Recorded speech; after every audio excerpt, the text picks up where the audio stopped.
राहुल अपनी पत्नी सीमा और अपनी माँ के साथ रहता था। गर्मियों की छुट्टी में राहुल की बुआ फूफा अपने लड़के सोनू के साथ उनके घर रहने आए। घर आते ही फूफा जी राहुल से बोले कि यहाँ तो बहुत गर्मी है, घर में कोई ऐसी नहीं है क्या? राहुल की माँ ने बोला, भाई साहब अभी कुछ दिन पहले ही राहुल ने अपने कमरे में एसी लगवाया है। यह सुनते ही फूफा जी अपने बेटे से बोले कि सारा सामान राहुल के कमरे में ले गए। राहुल और उसकी पत्नी सीमा चुप रहे क्योंकि उन्होंने सोचा कि कुछ दिनों की तो बात है। इस तरह बुआ फूफा जी को राहुल के घर रहते 1 महीना हो गया। राहुल ने अपनी माँ से पूछा कि बुआ जी कब जाने वाली है? हम कब तक ऐसे ही हॉल में सोकर अपना गुजारा करेंगे? राहुल की माँ बोली, बेटा रिश्तेदारी का मामला है, हम कुछ कह भी तो नहीं सकते।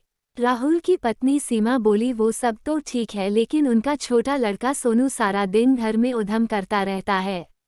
कल तो उसने हमारा नया सोफा बुरी तरह फाड़ डाला। राहुल इस बात पर बहुत गुस्सा हुआ कि नया सोफा फाड़ दिया।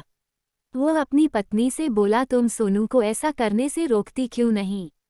सीमा बोली, जब से बुआ फूफा जी आए हैं कुछ कुछ खाने की डिमांड करते हैं, जिससे मेरा और माँ जी का सारा दिन तो रसोई में ही बीत जाता है। राहुल ने कहा कि मैं अभी जाकर फूफा जी से पूछता हूँ कि वह आखिर कब जाएंगे। राहुल ने बातों बातों में फूफा जी से कहा कि 1 महीना हो गया है, आपके जॉब की छुट्टियां तो खत्म हो गई होंगी ना? फूफा जी बोले, राहुल मैंने जॉब तो कब की छोड़ दी, अब तो मैं बिजनेस करता हूँ और अब मैं इस शहर में भी कुछ बिजनेस खोलने की सोच रहा हूँ। पहले इस शहर को अच्छे से समझ लूँ, जिसमें 2-3 महीने तो लग ही जाएंगे। यह सुनकर राहुल समझ गया कि फूफा जी अभी जाने वाले नहीं है। उसने यह बात अपनी पत्नी और माँ को बताई। सीमा बोली, जब घी सीधी उंगली से नहीं निकलता तो उंगली टेढ़ी करनी पड़ती है।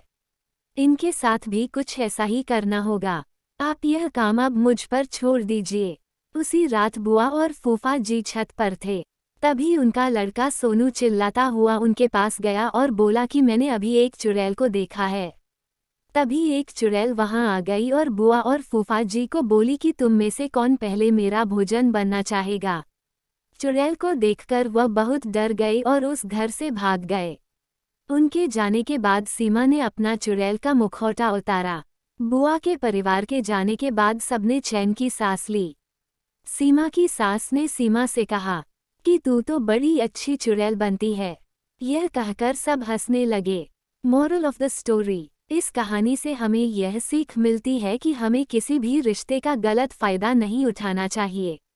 जिस तरह बुआ के परिवार ने अपनी रिश्तेदारी का गलत फायदा उठाया और दूसरों को परेशान किया,